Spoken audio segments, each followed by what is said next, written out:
sermon out of this here. So we're not going to, we're still going to go over it, but we're not going to go real deep into it tonight. 1 Samuel chapter 24.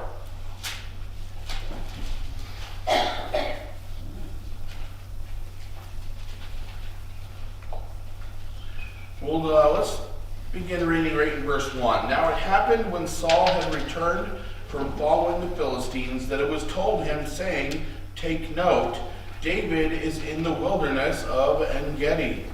Then Saul took 3,000 chosen men from all Israel and went to seek David and his men on the rocks of the wild goats. So he came to the sheepfolds by the road, where there was a cave, and Saul went in to attend to his needs. David and his men were staying in the recesses of the cave. Then the men of David said to him, "This is the day of which the Lord said to you, Behold, I will deliver your enemy into your hand, that you may do to him as it seems good to you." And David arose and secretly cut off a corner of Saul's robe. Let's go ahead and stop there. So this is, might I say, a somewhat well-known, somewhat popular passage and account.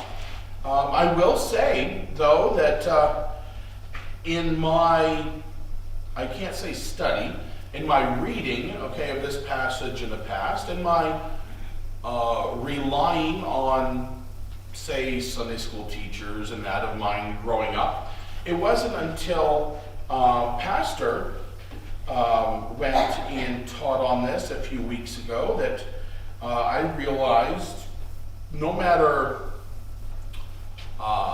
what the reason, there was one little thing that was one little piece of information that's always been given to me that was false. Okay, and then I've even seen it now with studying myself too. And that is the fact that when, so what we have here is David had just escaped Saul once again. David and his men, which are now up to 600, are hiding in a cave. And this area where David was hiding was a decently large area. A lot of caves there. Okay, there's and we are obviously talking about. We're not talking about these little caves where we see can be. I don't know if you guys have seen it, but you can sometimes watch them. People go down and with they'll have like GoPro cameras on them and that, and they're going into these really narrow, skinny caves. And I'm talking caves big enough where this one cave can not only hold 600 men, but those 600 men can hide in the cave. Okay, and so there are quite a few of these caves and smaller. And Saul hears that David is somewhere in that area, so he goes out and so. Think about this. David has 600 men. Okay, so, Saul, he should have to take 600, right? No. He takes 3,000. Not just 3,000, okay? I want to point something out to you. Verse 2, he took 3,000 chosen men from all Israel. Saul handpicked all 3,000 of these soldiers, meaning he went through their credentials. He went over their stats, as you might call it. He wanted the best that he could get to go after David. And so he goes out, he sets out. Well, that one little, I told you, that little piece of false information that it was just always given to me was I was always taught that Saul went in to sleep. in that cave. That is not the case. He went in to answer nature's call. Okay? He went in to relieve himself, which that is a much more vulnerable, okay, position to be in than just sleeping. Okay? And so, I mean, I think, so even though it's some might call it a small detail, I mean, in all actuality, that's a fairly large, detail. There's a much bigger difference in those two things. So here he is doing his business, and here David and his men are hiding back in the cave, and they are, even though they're back in the cave, they can see Saul. They can see, and one of his men who knows David very well. Okay, I'm going to guess it's probably one of the, because I'm sure it was 600 men. It's not just David and then the 600. Okay, David was a man of war. He was, at this point, he was trained in that. So I'm sure that he had his generals. He had these right-hand men that maybe had their own 200 men apiece or something, And one of these men came to David. He knew this, the background of David. He knew that David was the anointed one to be the next king of Israel. And he said in verse 4, "This is the day of which the Lord said to you, Behold, I will deliver your enemy into your hand, that you may do to him as it seems good to you." And David arose and secretly cut off a corner of Saul's robe. I mean, this guy goes and he says, now he does get it a little wrong, okay? It was not told to David that Saul will be delivered into his hands and you can do whatever you want to him. Okay, that's not what was said. This guy twisted a little bit, but this guy may not have. Remember, these were ruffians. Yeah, they were. These were not pleasant guys. These were not the typical guy that you would see serving in a military. Okay, these are more of a militia, you could call them. Okay, and needless to say, though, David did get up. He very well could have. He could have said, "You know what? You're right. What an easier time right now to take out Saul. That relieves my headache of having to run, and then I'm the next king." However, he in his wisdom, I will call it, knows that this is not the time. Okay, this is not the way that, or the situation that God would want. And this is not what God he knew that it was not God's design. So he decides to cut off a corner of Saul's robe. Okay, which, I mean, that's pretty brazen.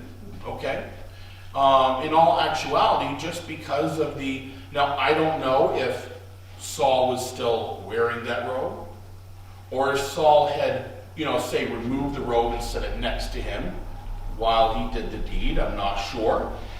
But even so, it would have been right there. It's not like Saul walked away into the cave, set it down, and then walked away from his robe, okay? It still would have been right there. So you have David sneaks up, cuts off just a corner of a piece of Saul's robe. Now, I also think that the reason why he cut off, since it uses the term cut off a corner, okay? I think that also David's reasoning at first of why he did that instead of, cutting off a larger piece was that it would not necessarily, how could I put this? When Saul was to leave, it would not affect his image as king.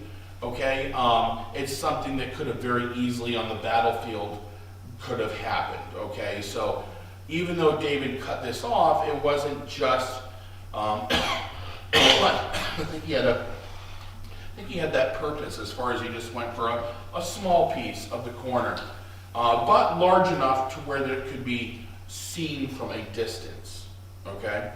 Now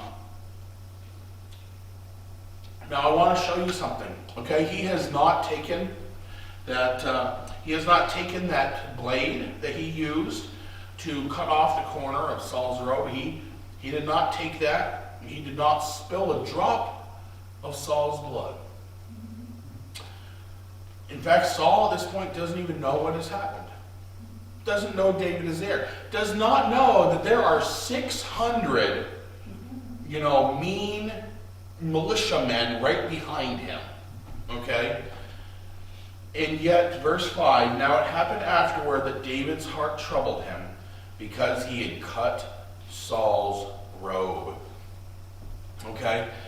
David is, as an old term goes, he was cut to the quick. Okay? It troubled him. It wasn't just a thing of, oh, maybe I shouldn't have done that. This is talking one where he truly grieved it. Like it made him sick to his stomach that he did this. Why? And he makes sure to explain it to his men. He didn't have to explain it to his men, but he did. In verse 6, the Lord forbid that I should do this thing to my master, the Lord's anointed, to stretch out my hand against him, seeing he is the anointed of the Lord. So David restrained his servants with these words and did not allow them to rise against Saul. David goes and says, who am I to go without a command from God, essentially, okay? Without a command from God, who am I to go against God's anointed? Yes, David is God's anointed. David has been anointed that he would be king someday. In the meantime, it doesn't matter that he is fleeing for his life. It does not matter that he does not agree with the viewpoints and everything of King Saul. It doesn't matter. King Saul was still placed in that position by God. And he saw this, and that is why it troubled me. It's just like, he didn't even touch Saul, King Saul himself. Right.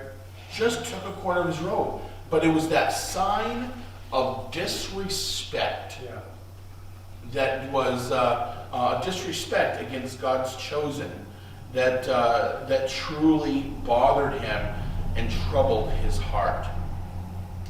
However, since he did this, David did use it to his advantage, okay? So once Saul left the cave, once he was out, once Saul was away from the cave a little ways, verse 8, David also rose afterward, went out of the cave, and called out to Saul, saying, my lord the king. L is not capitalized, okay? My lord the king. And when Saul looked behind him, David stooped with his face to the earth and bowed down, okay? I want to show you something. I want to just point out real quick. David very well could have said, let's say in today's terms and words, hey, King Saul. And as soon as Saul turned around, waving it, I could have done much worse. No. David greets him, calls out to him out of respect for his position. And even before he spoke, besides the greeting of my Lord, my King, the first thing he did was bow down, stooped with his face to the earth, okay, and bowed down. A sign of him showing you and saying to Saul, you are God's chosen king right now. And I am still under technically under your rule. It's at this point that David said to Saul in verse 9, "Why do you listen to the words of men who say, 'Indeed, David seeks your harm'? Look, this day your eyes have seen that the Lord delivered you today into my hand in the cave. Someone urged me to kill you, but my eye spared you. And I said, I will not stretch out my hand against my Lord, for he is the Lord's anointed. Moreover, my father, see, yes, see the corner of your robe in my hand. For in that I cut off the corner of your robe and did not kill you. Know and see that there is neither evil nor rebellion in my hand, and I have not sinned against you.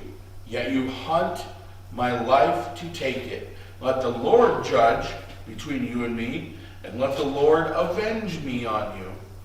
But my hand shall not be against you." Okay? And David continues on a little bit more there as well. David is saying, look, it was you come against me. You must have people saying that I'm trying to come after you. I'm trying to take your life. Here's proof I'm not. I even had someone go and tell me, this is your chance, take him out. I refused. Here's my proof that I could have. But I didn't because you are God's anointed. Yeah. It is up to God to be the judge in this situation. Okay, and like I said, he goes on a little bit more. Verse 16, though, let's look at Saul's response. "So it was when David had finished speaking these words to Saul that Saul said, 'Is this your voice?'" Notice he says, "My son David." And Saul lifted up his voice and wept. Saul, at this point, is heard the words. I'm sure when he first heard and turned around and saw David, I'm sure pretty quickly, right there, he wanted to take off and go after, oh, here's David right here in front of me, bowing down to me. However, once he heard those words and saw that piece of his robe that had been cut off, I mean, the way I see it, when David went and showed that, even though it would have looked exactly like his robe, I can just picture Saul going and looking down at his robe, and sure enough, oh, there's a corner gone. Wow, and he is so overcome at this point and showing that David has absolutely no ill will against him, that it brings him to tears. And even, I remember at one point, he considered David as a son, kind of like a stepson, okay? And he is now calling him son again. Verse 17, "Then he said to David, 'You are more righteous than I, for you have rewarded me with good, whereas I have rewarded you with evil. And you have shown this day how you have dealt well with me. For when the Lord delivered me into your hand, you did not kill me. For if a man finds his enemy, will he let him get away safely? Therefore may the Lord reward you with good for what you have done to me this day.'" King Saul is going, this is crazy. I have done nothing recently but try to kill you. Your first chance you get to easily take me out, and you refused. "You are more righteous than I," he said. The next thing that he says, though, is I think how can I say it? It's really come to light, okay? And Saul is really realizing exactly, because he is voicing now what he understands David to truly be. Verse 20, "And now I know indeed that you shall surely be king, and that the kingdom of Israel shall be established in your hand." Okay, he's saying, look, I now truly see you will be the next king. And in fact, when he says that the kingdom of Israel shall be established in your hand, he's saying you will be a much better king than I could ever be. I see that now. I can see that in your character, David. But because of this, okay, Saul does have one request, in all of this to give David. Verse 21, therefore swear now to me by the Lord that you will not cut off my descendants after me, and that you will not destroy my name from my father's house. So David swore to Saul, and Saul went home. But David and his men went up to the stronghold. Okay, I don't think I need to explain that really anymore. I think it's fairly straightforward. He just says, when I am gone, when I am no longer king, please just protect my family. I would say that's a pretty good, a pretty decent request to make if you're going to make a request. And think of the position too. This is King Saul, who he's not only the first king of Israel, but he is a very jealous king. And now he is looking at his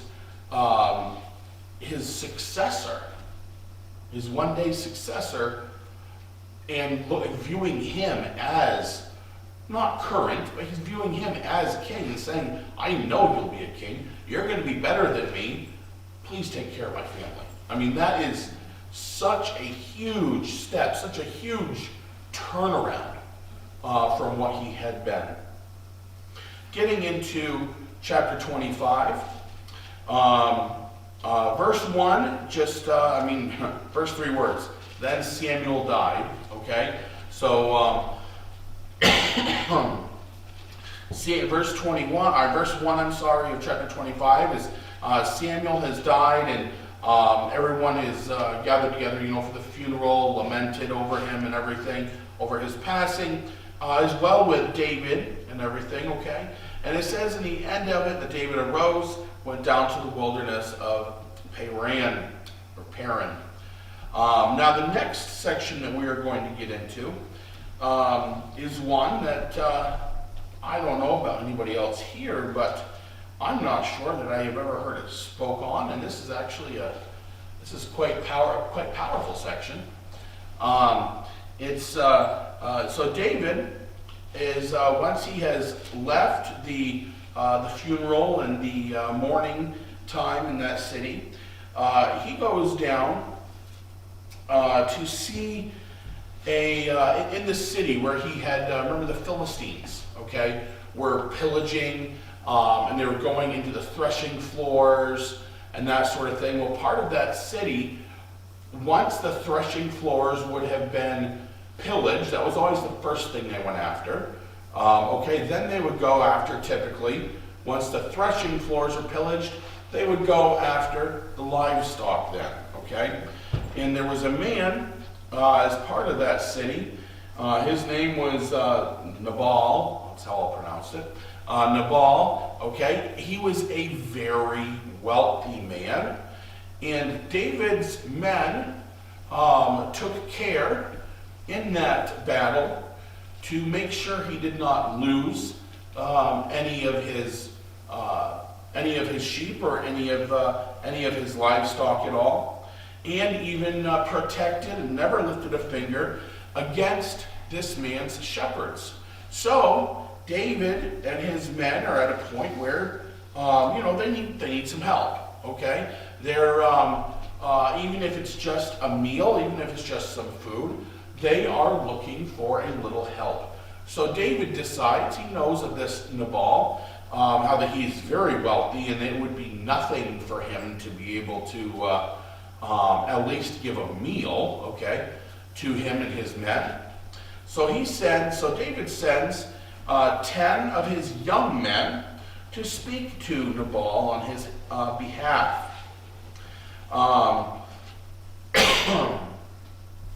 Let's look at, I just want to pull out verse 8 real quick. Ask your young men, and they will tell you.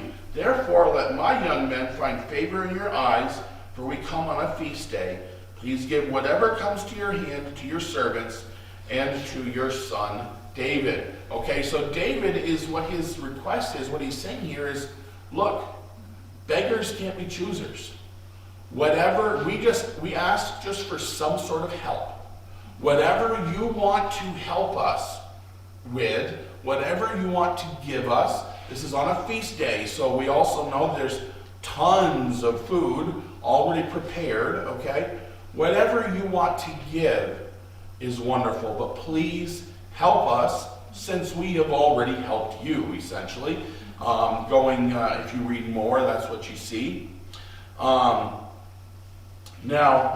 the name Nabal means fool or foolish, and that'll come back up here in a couple minutes. Nabal, however, he has, by the looks of it, I'm going to say he has not gotten to the position he is in. He has not gotten to that amount of wealth by giving handouts, okay? He tends to be one that keeps it to himself. When David and his men, I mean, what better way for him to say thank you for helping me not lose everything? What better way to say, let me feed you guys? Just give you one meal, you know? Nope. He absolutely refuses. Nabal is a gruff and rough man so he decides he doesn't want to help at all. Doesn't matter that he can afford it. He doesn't want to at all. So David's young men come back to him and let David know of Nabal's answer. Simply no. Okay? Who is David to me? David doesn't matter to me. That is in verse 10. Who is David and who is the son of Jesse? There are many servants nowadays who break away, each one from his master. Shall I then take my bread, my water, my meat that I have killed for my shearers and give it to men who I do not know where they are from? He's just saying, he's not even willing to recognize David and his men as being the ones that saved his livestock, that saved his shepherds, possibly could have saved his own life. Not willing to even recognize that. Now, because of Nabal's denial in this, David girds up 400 of his men, leaves 200 behind to take care of their supplies and stuff and guard it, takes 400 of his men and sets out. And the plan is because, and this is not just David saying, being greedy or being, he hurt my feelings, so I'm going to go and kill him, okay? This was actually a customary thing, okay? If these people came, if anybody came knocking at your door looking for a meal, you were to essentially give them food, okay? And even more so, considering what David and his men had done, okay? And because he denied it, David now sets out, and he's planning on killing Nabal, but not just Nabal, but all of the men, okay, in Nabal's house. Okay, so here you have David traveling over there. Now, enter a wife, a woman by the name of Abigail. Nabal's wife.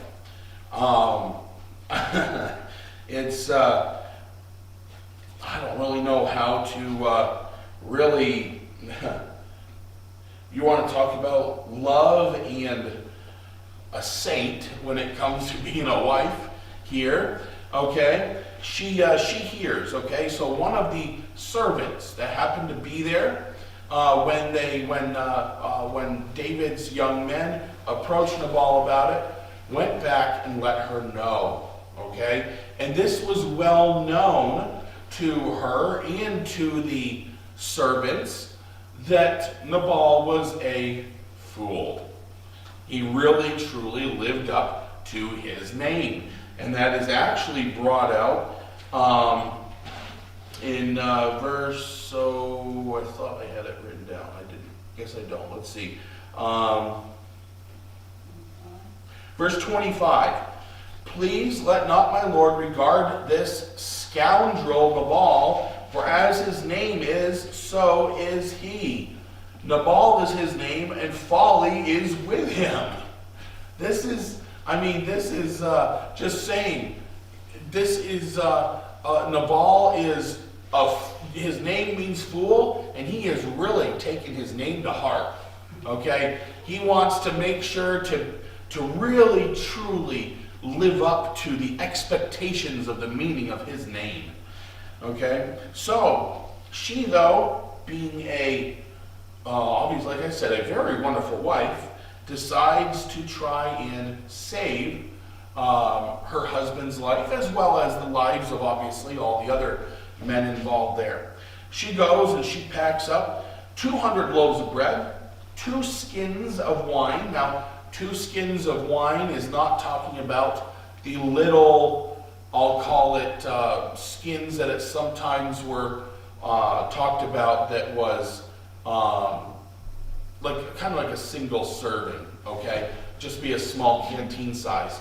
This is ones where it would be used, the wine, it would be used for storage of the wine. So it would be the whole hide, okay? So you're talking, this is a really decent amount of wine here.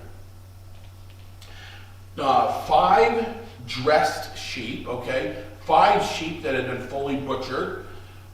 5 says, I'm not sure exactly how much that is, but I'm sure it's a lot, of roasted grain. 100 clusters of raisins. And 200 packages of fig Newtons. 200 fig cakes, okay? She loads this up on donkeys, and she gets on a donkey herself, and she goes out to meet David. However, one thing I do want to show you, in her wisdom, she knows it would not be wise for her husband to know that she is going out. So let's look in verse 20. So it was as she rode on the donkey that she went down under cover of the hill, and there were David and his men coming down toward her, and she met them, okay? That's showing us, that's telling us the cover of the hill, meaning she made sure to stay out of the line of eyesight. She made sure that she went in a direction, even if the direction she went was not the easiest or most direct, it would stay out of the line of sight. It was to make sure that her husband did not see her. When Abigail approached David, she fell on her face. Let's pick up in verse 24. So she fell at his feet and said, "On me, my lord, on me let this iniquity be. And please let your maidservant speak in your ears, and hear the words of your maidservant. Please let not my lord regard this scoundrel Nabal, for as his name is, so is he. Nabal is his name, and folly is with him. But I, your maidservant, did not see the young men of my lord whom you sent. Now therefore, my lord, as the Lord lives, and as your soul lives, since the Lord has held you back from coming to bloodshed, and from avenging yourself with your own hand, now then, let your enemies and those who seek harm for my lord be as Nabal. And now this present which your maidservant has brought to my lord, let it be given to the young men who follow my lord. Please forgive the trespass of your maidservant, for the Lord will certainly make for my lord an enduring house, because my lord fights the battles of the Lord, and evil is not found in you throughout your days. Yet a man has risen to pursue you and seek your life, but the life of my Lord shall be bound in the bundle of the living with the Lord your God. And the lives of your enemies he shall sling out, as from the pocket of a sling. And it shall come to pass, when the Lord has done for my Lord, according to all the good that he has spoken concerning you, and has appointed you ruler over Israel, that this will be no grief to you, nor offense of heart to my Lord, either that you have shed blood without cause, or that my Lord has avenged himself. But when the Lord hath dealt with my Lord, then remember your maidservant." Okay, this is a very long, okay, but a very heartfelt apology that she is giving to David on behalf of her husband. She has even gone so far as to say, instead of going after his life, take my life instead. Okay? Like I said, a saint of a wife. For a husband that certainly did not deserve it. However, she also goes, and in there, verse 28, please forgive the trespass of your maidservant. Okay, she is also now, so first, the first portion, and a good portion of it, is an apology because of her husband. Now, she also throws in there, because of the culture, she was not supposed to approach David. With that culture, her being a woman, she was not to approach him.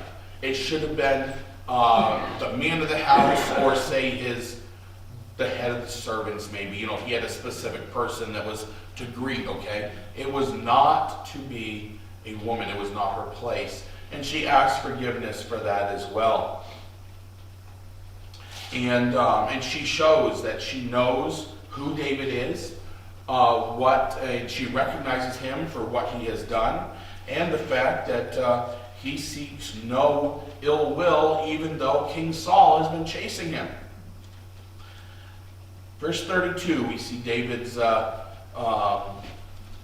his response. Blessed is the Lord God of Israel, who sent you this day to meet me. And blessed is your advice, and blessed are you, because you have kept me this day from coming to bloodshed, and from avenging myself with mine own hand. For indeed, as the Lord God of Israel lives, who has kept me back from hurting you, unless you had hurried and come to meet me, surely by morning light, no males would have been left to Nabal. So David received from her hand what she had brought him, and said to her, go out in peace to your house. See, I have heeded your voice and respected your person. Now I want to, obviously, David has accepted, okay, her apology and the gift of food that would have been enough to feed all of his men, okay? And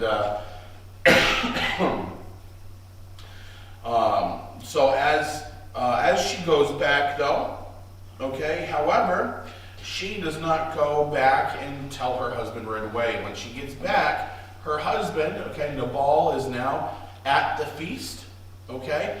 He is been feasting for a while, as well as dipping into those skins of wine himself as well. And that at this point, he is fairly well drunk. Okay, so she decides she is going to wait until the next morning to tell him what she did. So verse 37. So it was in the morning, when the wine had gone from Nabal, and his wife had told him these things, that his heart died within him, and he became like a stone. Then it happened after about 10 days that the Lord struck Nabal, and he died. She goes and tells him what she did, and essentially what you're seeing, he has a massive heart attack and dies 10 days later. Okay? God, in this case, he did the avenging that was needed. Okay? And in this case, it was only Nabal, not all the men of the house. Okay? However, the story or the account does not end here. Okay? It does not end now with a widow. Even though a very rich widow at this point, okay, she's not a widow. Or not for long, I should say. David, when he hears the news of Nabal's death, he immediately sent messengers out to her and asked for her hand in marriage. And long story short, okay, she said yes, And it says that she packed up herself and 5 of her maidens, and she went back to him, and they were married. Being that we are looking at the life of David, I'll just throw in a couple other things that we see in the last couple verses. Okay, verse 43, David also took Ahinoam of Jezreel, so both of them were his wives. We don't know, from what I could see or find, we don't know, other than what it says right there, okay, we don't know exactly who Ahinoam was. We don't know the story behind it. We don't know why it is he married her as well. We do not know that. But then you notice, because when I was going at this point, I was just like, okay, where is, remember his previous wife, Saul's daughter, Michal, where is she in all of this? Verse 44, but Saul had given Michal his daughter, David's wife, to Palti, the son of Laish, who was from Gallon. Even though she was still David's wife, she was given, her hand was given in marriage to another man. I'm not,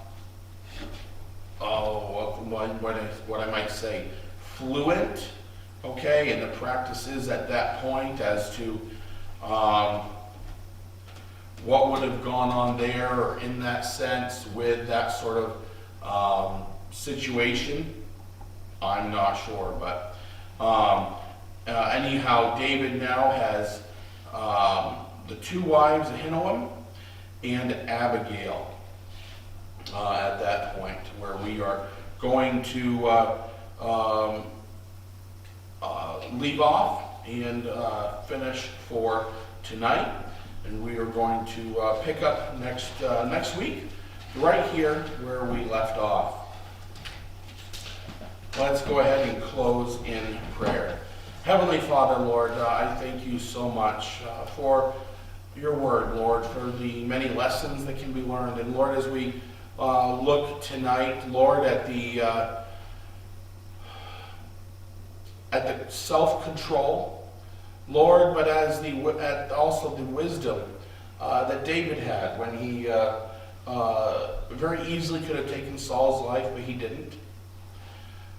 Lord, and as we look at the woman Abigail and seeing what she did in her wisdom in protecting her family when her husband would not. Lord, I just pray that as we have looked at these examples tonight, Lord, that we would take from them, we would apply these principles to our own lives. And Lord, I just ask your blessing on this church. Lord, the other meetings throughout the week, the Bible studies and such, and bring us all back safely next Sunday in Jesus' name. Amen. Amen.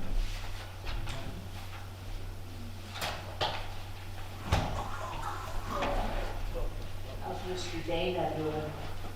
Yeah? Yeah. Well, he's up and around. Yeah. He's been home quite a few days, but I guess he got up there. I don't know. I guess when he comes back. Doing okay. What I like to hear. Yeah.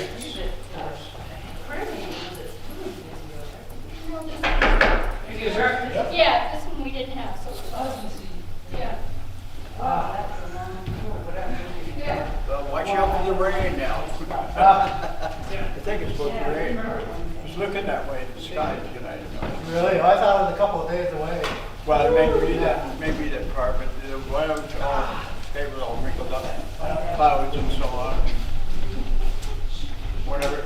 Anyway, Instead of rain around the moon, yeah. it's a sign of it's going to snow, isn't it? You never heard that? Yeah. I thought they were saying rain. Yeah. Well, I mean, I'm just saying. You don't like that? Yeah. Oh, it's you? Yeah.